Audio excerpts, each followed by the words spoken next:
Hello student, आज के BA second year में एजुकेशन सब्जेक्ट के अंतर्गत हम इस बात को देखेंगे कि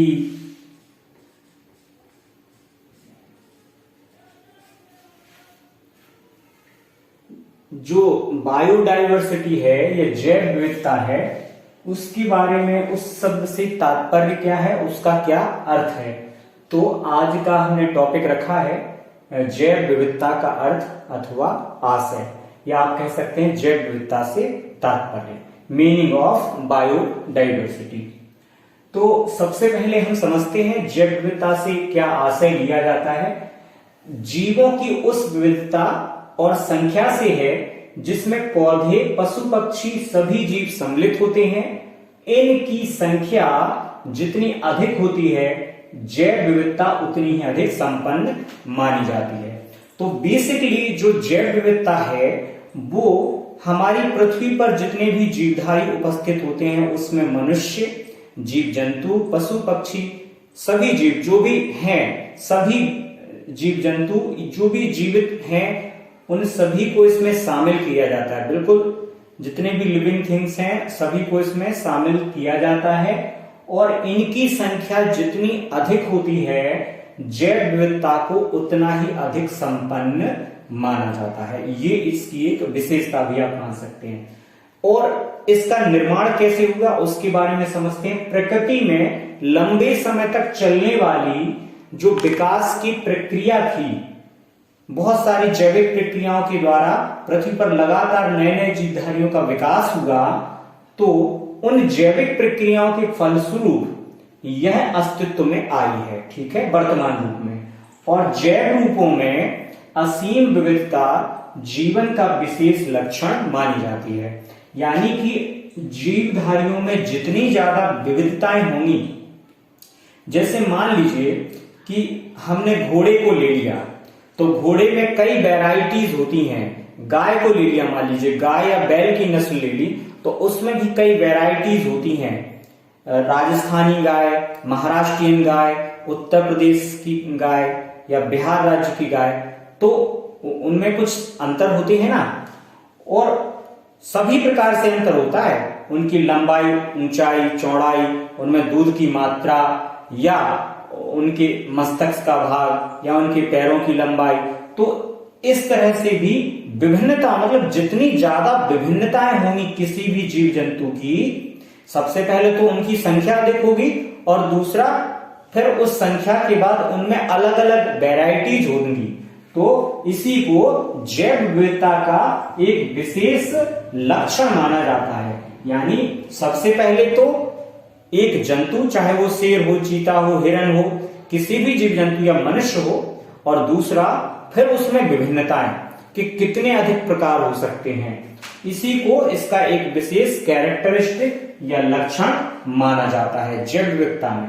और इस जैव विविधता शब्द का सबसे पहले प्रयोग 1986 ईस्वी में किया गया कीट वैज्ञानिक E.O. विल्सन के द्वारा।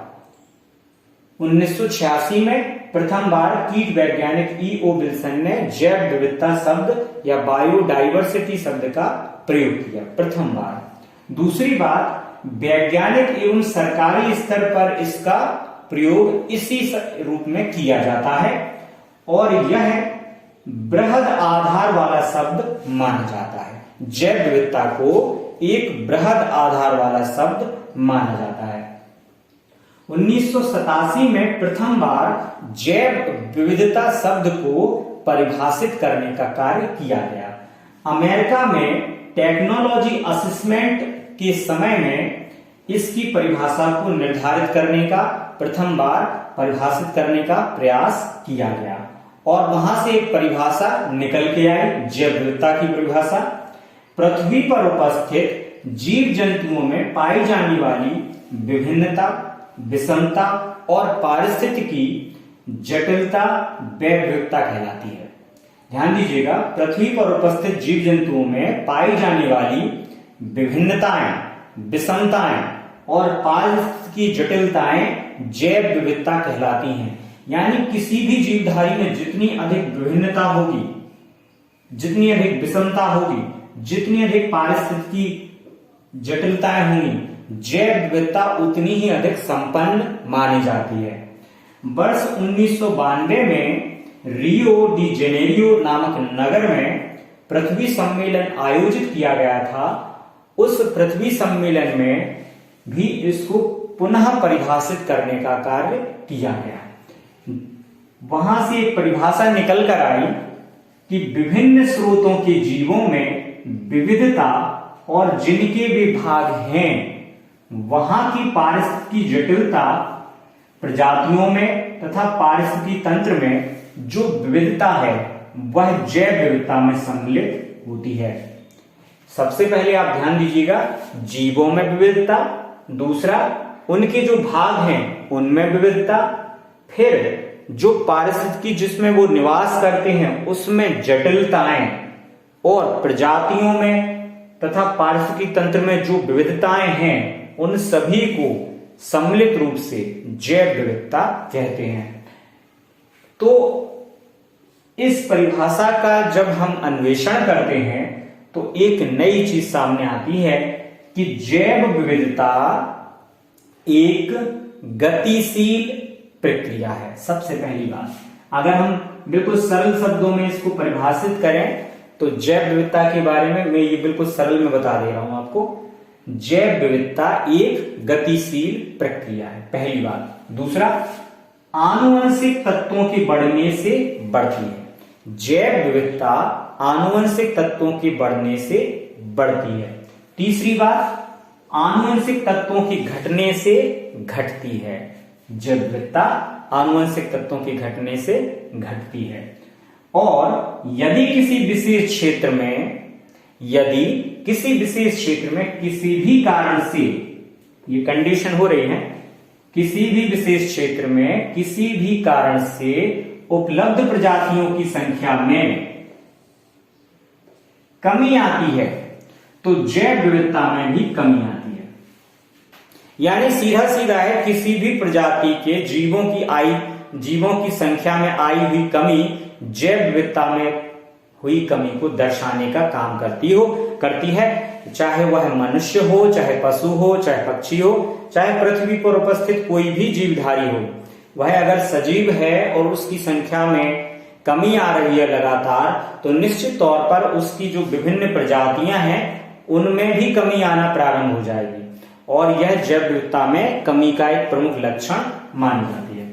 तो इसके बारे में एक अवधारणा बन गई है, जैव विविधता के बारे में एक कॉन्सेप्ट बना है कि जैव विविधता एक ऐसी अवधारणा है जो पृथ्वी पर उपस्थित सभी जीव जंतुओं के मध्य पारस्परिक संबंध को दर्शाती है तथा एक दूसरे को प्रभावित भी करती है।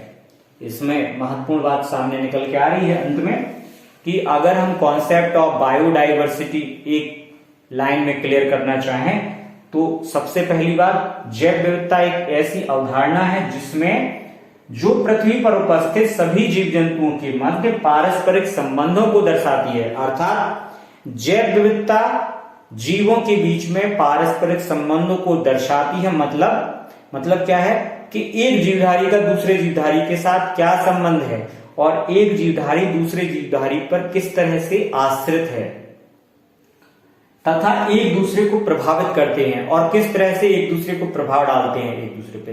इसका एक एग्जाम्पल मैं दे देता हूं आपको सरल भाषा में। पृथ्वी पर सबसे पहले प्रथम श्रेणी में अगर कोई जीवधारी आते हैं, सबसे पहले तो हम उत्पादक की बात करेंगे, ठीक है। उत्पादक में कौन आ जाएगा? पेड़ पौधे, राइट, है ना। पेड़ पौधे, फल, वृक्ष सब ये शामिल हो जाते हैं उत्पादक में। और जब उपभोक्ता की बात आएगी तो सबसे पहला कौन आएगा? जो घास पात खाने वाले जीवधारी हैं, शाकाहारी जीव हैं, जो कि पेड़ पौधों पर आश्रित होते हैं, जैसे मान लीजिए खरगोश। सेकेंडरी, द्वितीय उपभोक्ता कौन है? खरगोश पर आश्रित मांसाहारी जीव। मान लीजिए आपने शेर को मान लिया कि शेर उस पर आश्रित है। और फिर तीसरी श्रेणी में तृतीय उपभोक्ता कौन आ जाएगा? सर्वाहारी जंतु, जो कि मांसाहारी जंतुओं पे भी आश्रित रहते हैं और पेड़ पौधों पे भी आश्रित रहते हैं। तो इस तरह से क्या होता है, जैव विविधता हमें ये बताती है कि एक जीवधारी दूसरे जीवधारी पर अपने जीवन को सुरक्षित रखने के लिए किस प्रकार से आश्रित होता है। तो मान लीजिए पेड़ पौधों की संख्या कम हो जाती है, जब पेड़ पौधे नहीं रहेंगे, जहां पर रेगिस्तान होते हैं, आप देखिएगा जैसे भारत में थार मरुस्थल है, तो वहां पर जीवधारियों की संख्या कम क्यों है, क्योंकि वहां पर पेड़ पौधों की संख्या भी कम है, जिसके कारण से वहां पे शाकाहारी जंतुओं की संख्या भी कम है। और शाकाहारी जंतुओं की संख्या कम होने के कारण वहां पर मांसाहारी जंतुओं की संख्या भी कम है, और मांसाहारी जंतुओं की संख्या कम होने के कारण वहां पर सर्वाहारी जंतुओं की संख्या भी कम है। तो ये जैव विविधता में आई हुई कमी को बतलाता है, और ये भी बतलाता है कि एक जीवधारी दूसरे जीवधारी पर किस तरह से अपने जीवन की उन्नति के लिए, अपने जीवन की प्रगति के लिए और जीवित रहने के लिए भी आश्रित होता है एक दूसरे पे। इसीलिए इसमें सभी पृथ्वी पर उपस्थित सभी जीवधारियों की संपूर्ण संख्या को शामिल किया गया है, और ये स्पष्ट रूप से बतलाता है कि अगर एक जीवधारी की संख्या में कमी होती है तो उस पर आश्रित क्रमशः एक दूसरे पर आश्रित जीवधारियों की संख्या में भी कमी आती चली जाती है। और ये काफी महत्वपूर्ण बात है कि जैव विविधता में जीवधारियों की संख्या जितनी ज्यादा होती है उतनी ही अधिक विभिन्नता वाले नए नए जीवों का जन्म भी होता रहता है लगातार रूप से, प्राकृतिक तरीके से, कृत्रिम तरीके से नहीं, प्राकृतिक तरीके से। तो जैव विविधता जीवन में उन्नति के लिए और नई नई विभिन्नताओं वाले जीवों को उत्पन्न करने में भी सहायक सिद्ध होती है। ठीक है, जहां पर जीवधारी बहुत अधिक संख्या में होते हैं एक ही प्रजाति के और अन्य प्रजातियों के, तो उनमें एक दूसरे के प्रति संक्रमण हो जाता है, जिससे कि नए जीवों का जन्म होता है, नई प्रजातियों का जन्म होता है। और इसीलिए जैव विविधता को पृथ्वी पर बहुत अधिक महत्व प्रदान किया जाने लगा है वर्तमान समय में।